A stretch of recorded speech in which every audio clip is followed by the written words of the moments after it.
1 ঘন্টা আগে নিউজ, পরিমণির বিরুদ্ধে গৃহকর্মী নির্যাতনের অভিযোগ, যা বলেছে পুলিশ, বা পুলিশ যা বলছে।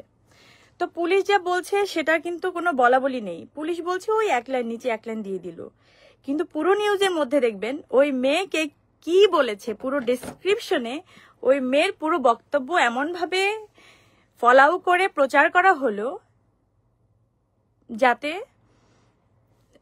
যেমনভাবে আমি একদম দোষী সাব্যস্ত হয়েই গেছি।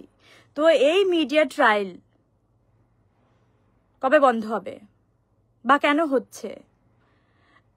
আমি যখন জেলে গেলাম, যখন আমাকে একটা মিথ্যা অভিযোগে আমাকে অ্যারেস্ট করা হলো, তখনও যেভাবে 1 মাস ধরে 7 দিন রিমান্ড আর 20 দিন জেল, তো রিমান্ডের কথা বাদই দিলাম, সেটা কি হচ্ছে আপনারা সবাই জানেন। এই 27 দিন ধরে অন্য কোনো নিউজের কি কোনো বালাই ছিল? অন্য কোনো নিউজের কোনো কাটতে ছিল না, শুধু আমার এই নিউজটা। আজকে পরিমণি কি খেলেন, কোথায় ঘুমালেন, কম্বল দেওয়া হলো কিনা, তাকে কোন থালায় খাবার দেওয়া হলো, মানে এত নোংরাভাবে নিউজগুলো ফলাও করা হচ্ছিল যাতে সাধারণ আমজনতা, সাধারণ পাবলিকের মধ্যে একটা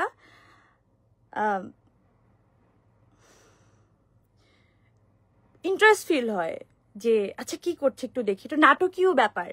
তো এটা আসলে তো ধরেন এটা তো আমার লাইফ, নিজের লাইফ। তো একটা লাইফ তো আসলে নাটক হতে পারে না, একটা সিনেমা হতে পারে না, একটা রিলের জীবনযাপন হতে পারে না।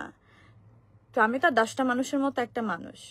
তো যেটা আইনি প্রক্রিয়ায় উনি এখনো কিন্তু আমি এই এতক্ষণ ধরে লাইভ করলাম, এখন অবধি কিন্তু কোনো অভিযোগের বিরুদ্ধে কোনো কথা বলিনি যে এটা উনি রং বলেছেন, এটা রাইট বলেছেন, আমি কিন্তু কিছুই বলিনি, এখন অবধি বলিনি।